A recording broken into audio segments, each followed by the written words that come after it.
매일 도심을 바쁘게 달리는 이들이 있습니다.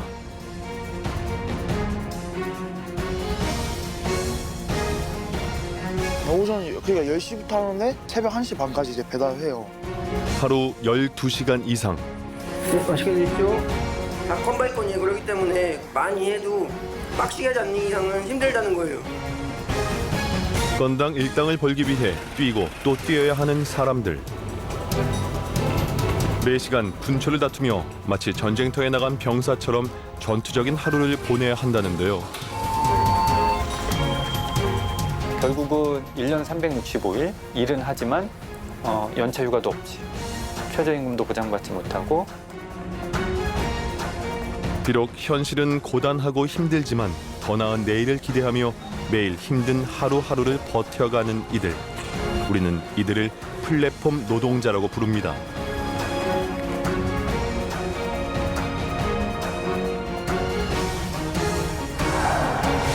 과연 이들에겐 어떤 일이 벌어지고 있는 걸까요?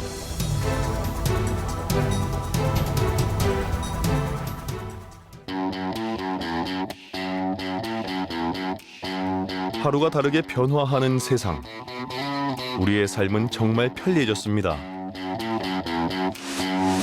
손안에 이 휴대폰만 있으면 원하는 물건을 하루 만에 배송받을 수 있고, 운전 서비스를 받는 것은 물론 먹고 싶은 음식도 30분 안에 배달받을 수 있습니다.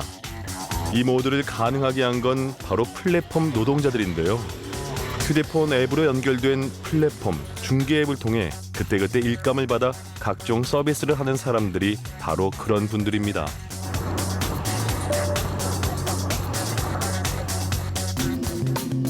플랫폼 노동자들은 어떤 일상을 보내고 있을까요? 우리는 음식 배달업에 종사하는 라이더 한 분을 따라가 보기로 했습니다. 지금 이제 오더가 하나도 없는 거예요. 오더가 없을 경우는 좀 쉬시고 계세요? 아니지, 이제 이 배달 플랫폼 하시는 분들은 거의 이 화면을 보고 있죠. 오더가 뜨는 걸 그 순간 잡아야 되니까. 아, 그것도 경쟁이네요, 그러면. 경쟁이죠. 0.1초라는 것을 내가 0.1초밖에 차이가 아닌데 내가 늦었다라는 느낌이 들 정도로 빨라요. 앱에 뜬 주문을 빨리 잡아야 일당을 채울 수 있다는 유상석 씨. 두 개째 없어.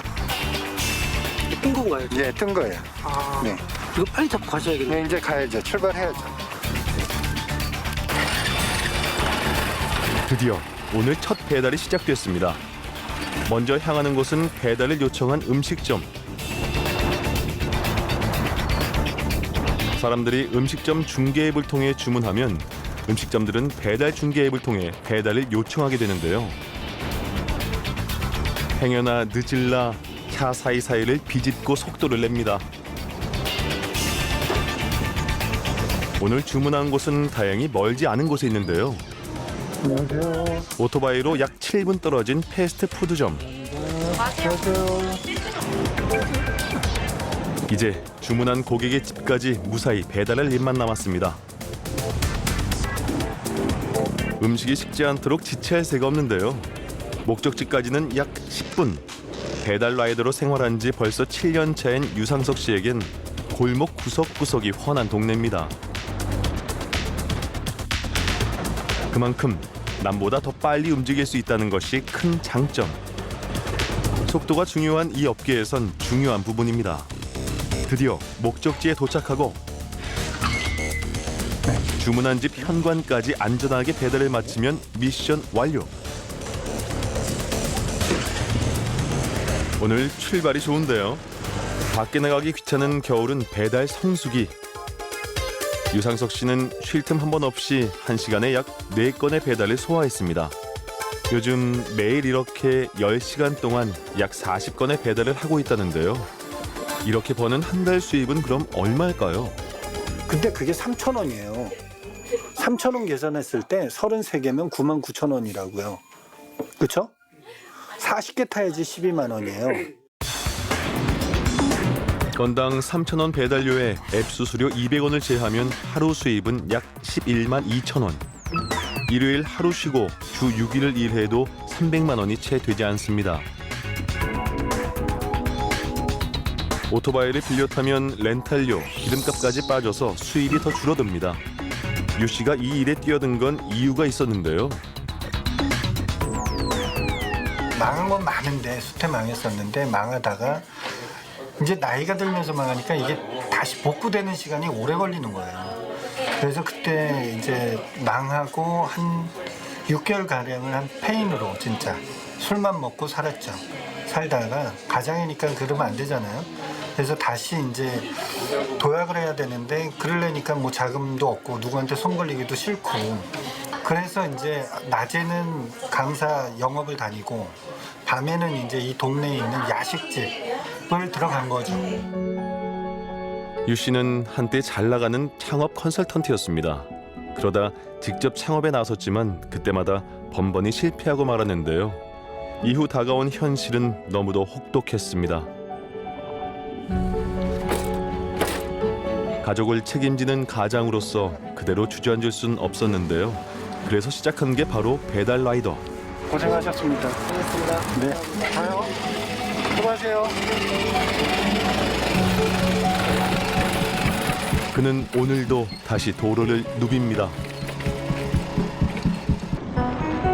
굳은 일이지만 가족을 위해 최선을 다하는데요. 유 씨와 같은 라이더를 비롯해 대리운전기사, 택배원 등의 플랫폼 노동자들은 전국적으로 무려 54만 명에 달하고 있습니다. IT 기술이 발달한 요즘 배달 시장은 플랫폼 산업으로 진화하며 연간 20조 원대의 시장으로 성장했는데요. 이젠 음식점 운영에 있어서 배달 앱을 빼놓고는 생각할 수 없을 정도로 보편적인 수단이 됐습니다. 지역 책임내고 광고 책임내도 그거 다 그 책을 만들어야 됩니다. 한국 커스트당에 한 달에 그것도 25만 원씩인가 막 이렇게 내요. 그래야 그걸 또 찍어가 그 회사에서 찍어가 그 사람을 써가 혈관에다가 다 또 배포를 해야 되잖아요. 차라리 그거 하면 그게 낫다라는 거. 지금 추세가 다 그거지. 예전에는 전단지 영업을 했어요. 샵이 생기면 전단지를 뿌렸다고. 지금 전단지 못 뿌려요. 경범죄에 걸린다고 다 고소하겠다고 난리야. 그러면 자영업자가 어떻게 내 가게를 홍보할 거냐고. SNS 홍보, 블로그는 뭐 SNS를 할 수 있죠. 그것도 할 수 있는 사람이 나지. 그러면 어디다 해? 배민하다 해. 묘기요에. 이에 따라 다양한 형태의 플랫폼 노동이 나타나기 시작했습니다. 업무 방식에 있어서 선택의 여지가 늘어난 건데요. 그런데 어찌된 일인지 대부분 노동자가 아닌 프리랜서, 사장님의 형태랍니다. 정규직도 비정규직도 아닌 특수한 고용 관계입니다. 이 시장은 플랫폼 노동자들의 다수는 비정규직의 고용 형태도 아닌 개인 사업자, 자영업자의 지위를 부여받습니다. 그래서 정규 비정규직은 근로기준법을 적용받기 때문에 우리 사회에서 연차휴가, 최저임금, 퇴직금 등 근로기준법과 사회보험을 적용받지만 플랫폼 노동자들의 다수는 개인 사업자이기 때문에 이 조항을 적용받지 못하죠. 앱에서 시키는 걸 갖고 일을 하는데 그 사회에서는 사장이라고 하는 거죠. 근데 이 앱에 다 종속되어 있죠. 앱을 계속 보면서 배달이 오나 안 또나 이렇게 보고 하루에 12시간, 14시간씩 일하면서 일주일에 6일 동안 일을 해요. 근데 사장이래요. 앱이 시키는 대로 일하는데 플랫폼 노동자의 지위는 노동자가 아닌 상황. 특수 고용자라는 형태로 열악한 근로 환경에 처했습니다. 어떤 제도적 보호 장치도 없이 혹독한 노동에 노출돼 있는데요. 그렇다면 대리운전 기사의 경우는 어떨까요?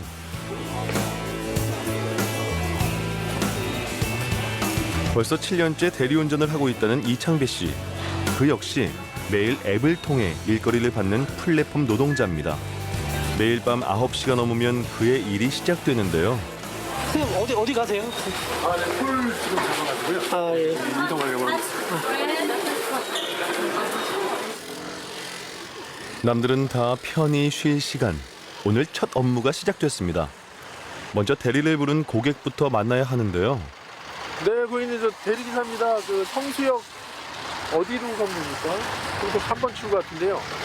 아, 저 앞에 계시네. 예, 알겠습니다. 7년 전만 해도 이창배 씨 역시 대리를 불러서 타고 가는 보통의 회사원이었습니다. 그러다 2008년 세계적인 금융 위기가 찾아왔고 그 여파에 다니던 건설 회사가 도산해버리고 말았는데요. 그때 나이가 30대 후반, 다른 기업에 취업하기도 쉽지 않았습니다. 결국 대리운전을 시작하게 됐다는 이창배 씨. 하지만 이마저도 쉽지 않습니다. 술에 취한 손님들을 만날 때 대부분은 좋은 손님들이 많은데 흔히 말하는 그 진상이라고 얘기하는 그런 예, 그런 손님들을 만날 때가 있습니다. 이게 욕설, 그다음에 비아냥거림 이런 것들을 당할 때가 있고 그래서 인격적으로 굉장히 그 모욕감을 느낄 때가 좀 있어요.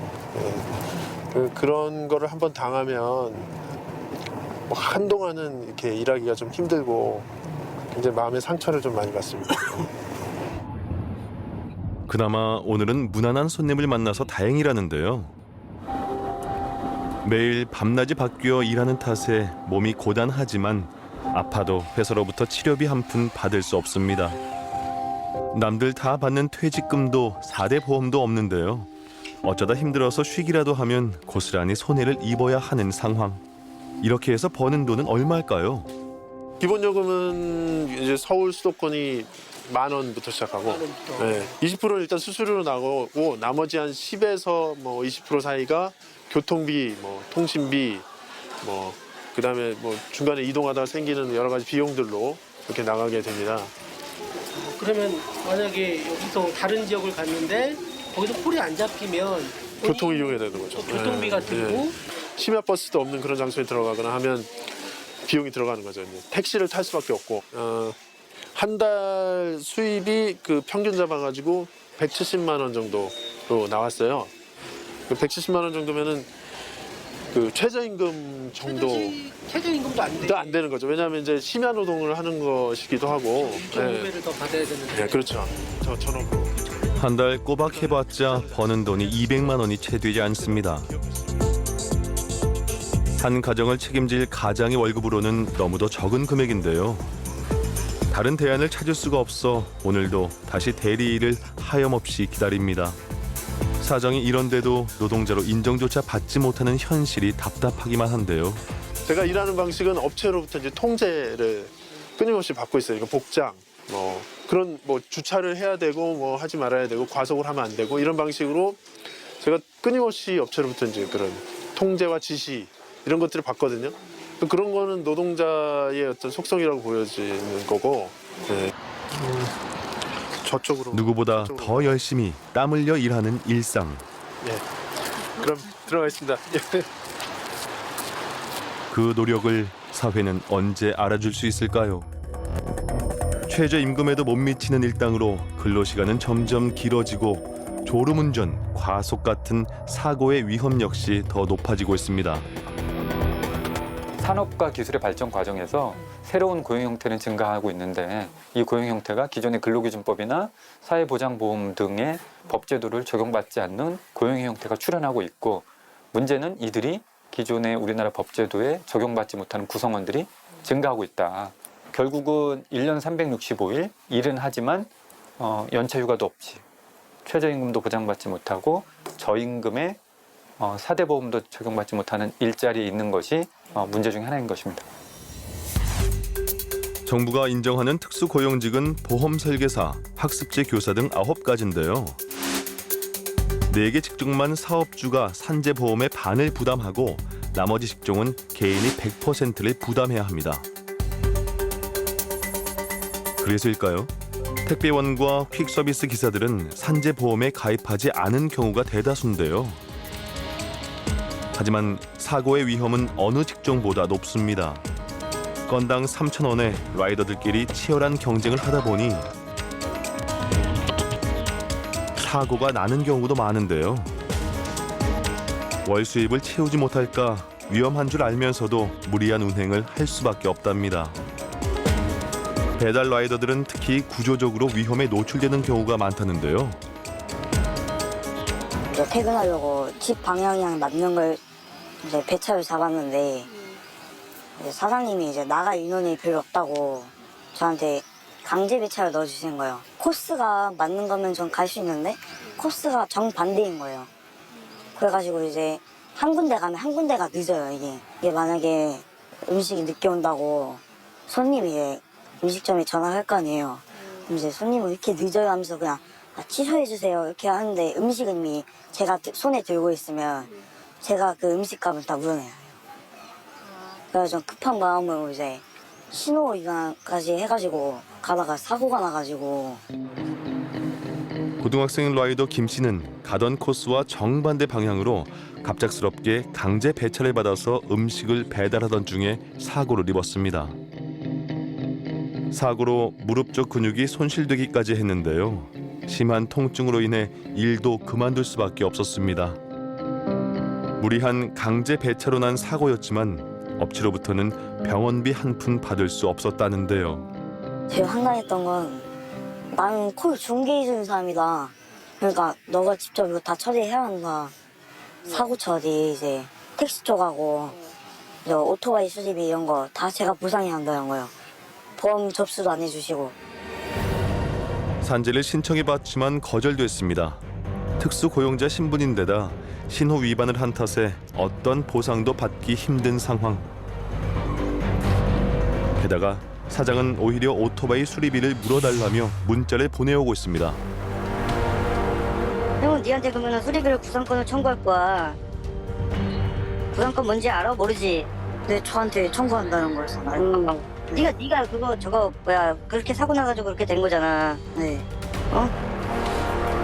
억울하게도 보상은커녕 자칫하면 수리비까지 물어줘야 한다는데요. 이런 배달업 관련 사고 건수는 꾸준히 증가하고 있습니다. 한 의원실이 밝힌 조사에 따르면 지난 3년여간 발생한 오토바이 배달 사고는 총 1,800여 건. 특히 청소년들은 사고에 대한 수리비, 손실비를 고스란히 다 떠안는 경우가 많다는데요. 사망자도 크게 늘어서 산재 사고를 당한 청년들 절반 가까이가 오토바이 배달 때문이었습니다. 배달원 같은 플랫폼 노동자들이 근로기준법상의 근로자에 해당하지 않기 때문에 배달 도중에 교통사고가 발생하더라도 그 배달 회사는 책임을 지지를 않습니다. 자영업자가 혼자 운전하다가 사고 난 것과 동일하게 보고 있는 것이고요. 그렇기 때문에 그 배달업 종사자들은 산재 적용도 받을 수가 없고요. 지난 10월 진주에서 발생한 배달 라이더 사망 사건. 숨진 10대 라이더는 배달을 마치고 돌아가다 사고를 당했습니다.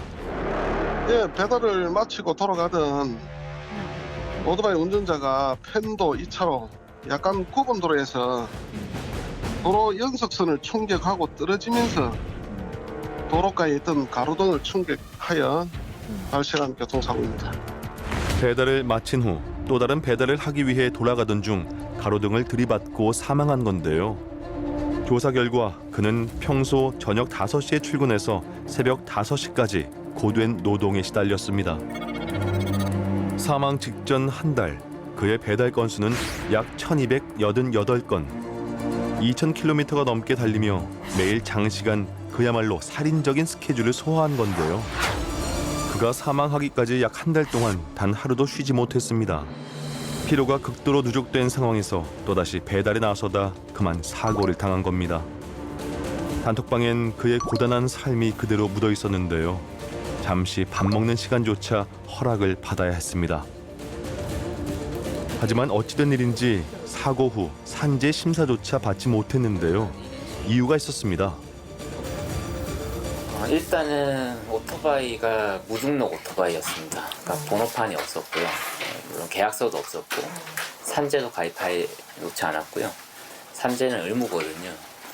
그러니까 일단 어떠한 계약관계도 없었던 무법지대였다는 게 첫 번째 문제이고요. 두 번째로는 사장이 어쨌든 프리랜서라고 얘기를 했는데 저희가 확보한 그 단체 카톡방을 봐서는 그렇지 않다는 겁니다. 실제 대부분은 카톡을 쓰고요. 단체 카톡방에서 업무 지휘 감독이 벌어집니다. 이번 사건 역시 고용 형태가 문제된 상황. 특수고용자인 플랫폼 노동자에겐 사실상 기댈 곳이 없습니다. 불법 파견, 소득 불안정과 같은 문제는 기본. 심지어 인권 침해를 당해도 호소할 길이 없는데요. 자영업자도 임금 근로자도 아닌 플랫폼 노동자의 애매모호한 처지 때문입니다. 하루에 12시간, 14시간씩 일하면서 일주일에 6일 동안 일을 해요. 근데 사장이래요. 그러면서 사고가 나면 내가 다 책임져야 돼요. 그런 사람들이 점점 늘고 있는. 기업이 볼 때는 너무 좋은 방식이죠. 이윤의 향유는 기업이, 편리성은 소비자가. 그런데 여기서 손해는 수수료를 내는 음식점 자영업자와 배달 라이더들이 목숨을 담보로 하는 사고. 결국 우리 사회에서 누가 이윤 향유를 받냐라고 본다면 기업만 향유를 하는 거거든요. 수많은 배달 라이더들의 노력과 희생으로 운영되지만 많은 수익은 앱 운영 기업들에게 돌아갑니다. 소비자와 음식점, 라이더를 연결해주는 앱은 음식점과 라이더로부터 각각 수수료를 받는데요. 배달 앱을 이용하려면 음식점은 약 20%, 라이더들은 건당 200원에서 300원의 수수료를 내야 합니다. 라이더들에게서 얻은 수익만 1년에 무려 약 600억 원에 달하는데요. 업무 조건 역시 기업이 일방적으로 정해서 통보하는 경우가 많습니다. 급기야 라이더들이 목소리를 내기 시작했는데요. 매일 저희가 9시마다 이제 요금이 바뀌는데 그런 요금도 바뀌기 전에 한 번쯤은 기사들한테 물어봤으면 좋겠습니다. 저희는 이것을 고무줄 배달료라고 부릅니다. 누구 마음대로 할까요?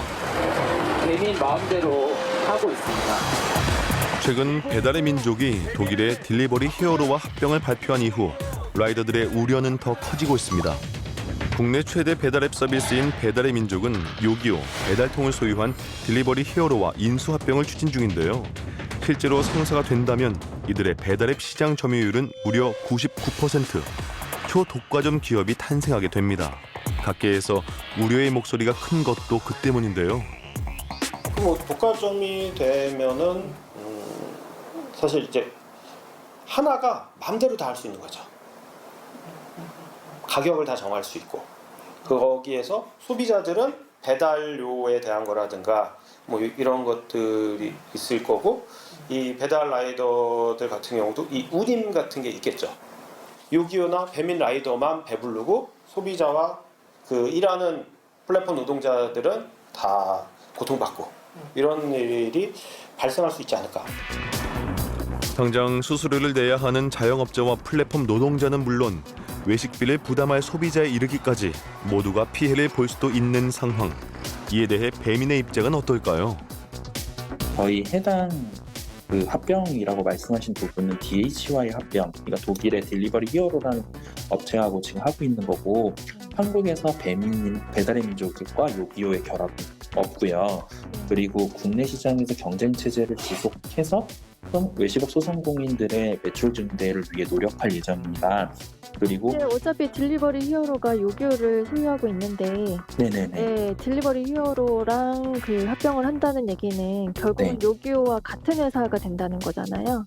근데 이제 그런 부분은 그러니까 경영 구조도 지금 다르게 지금 세팅이 되어 있는 상태여서 경영 체제가 좀 다르기 때문에 그리고 이 부분에 대해서는 사실 그거 같은 지분이 그쪽으로 들어간다고 하더라도 배민하고 요기요와의 결합은 분명히 없고 독자 경영을 유지할 거고 그리고 경쟁 체제도 뭐 이게 경쟁 체제가 없기 때문에 독과점이라는 얘기를 하시는데 그거는 아니라 계속 이 두 업체가 계속 경쟁 체제를 지속한다라는 말씀을 드리는 거고요. 저희는 이제 앞으로 이제 공정위 판단을 좀 충실하게 따를 예정이라고 보시면 됩니다. 이러한 문제가 발생하는 건 비단 우리나라뿐만이 아닙니다. 세계적으로 공유 경제가 확산되면서 앱을 이용하는 플랫폼 노동자가 계속 생겨나고 있는데요. 해외에서는 이들을 노동자로 인정하는 경우가 증가하고 있습니다. 프랑스와 덴마크가 이들에게 사회보장 혜택을 적용하는가 하면 미국 캘리포니아주는 사업자가 이들을 사장으로 입증하지 못하면 모두 노동법 적용이 가능한 노동자로 분류하도록 규정하고 있습니다. 우리나라에서는 판결에서 먼저 변화의 움직임이 나타나고 있는데요. 플랫폼 노동자들이 기업을 상대로 제기한 소송에서 재판부가 그들의 노동자성을 인정한 겁니다. 지금 미국의 캘리포니아 주에서 그 AB5법 아닌가 이런 게 통과가 됐거든요. 그래서 그 사업주가 이제 이런 라이더나 이런 사람들이 그 사장이다, 개인 사업자다 이런 거를 입증하지 못하면 다 보호해야 된다. 노동법이 적용돼야 된다. 이렇게 했거든요. 사실 그런 방식으로 좀 바뀌어야지 되는 거 아닌가 이렇게 생각이 좀 들어요. 당당히 권리를 찾기 위해 모인 라이더들. 그렇지만 현실은 녹록치만은 않습니다. 최근 김봉진 대민 대표이사가 이런 얘기를 했습니다. 배달의 민족은 주말에 무려 47만 건의 배달을 처리했던 기업이다. 저는 이렇게 묻고 싶습니다. 도대체 47만 건을 한꺼번에 처리한 사람들이 누구였는가? 그거는 어플이 아니라 어플에 접속해서 일을 하고 있던 라이더입니다. 라이더가 말하는 것은 돈이 아니라 인간적 존중을 바라고 있습니다. 현실은 아직 한 발짝도 나아가지 못했지만 오늘도 플랫폼 노동자들은 열심히 자신의 자리에서 그 몫을 다하고 있습니다. 이들은 지금도 사회를 향해 이렇게 얘기합니다. 법정 노동 시간을 가지고는 생계비가 안 나오는구나 라고 하는 반성적 평가를 해야 되는데, 봐라 생계를 위해서 더 일하고 싶어 하지 않냐라고 얘기한다는 거예요. 부끄러움을 모르는 거죠.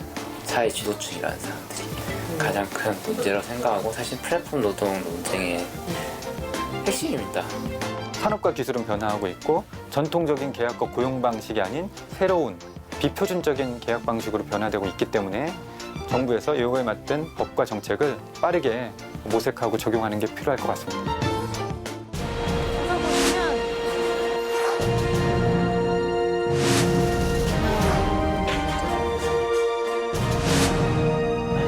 원혁이지. 무엇을 하든 자기 행복이 최우선이라고 생각을 하거든요.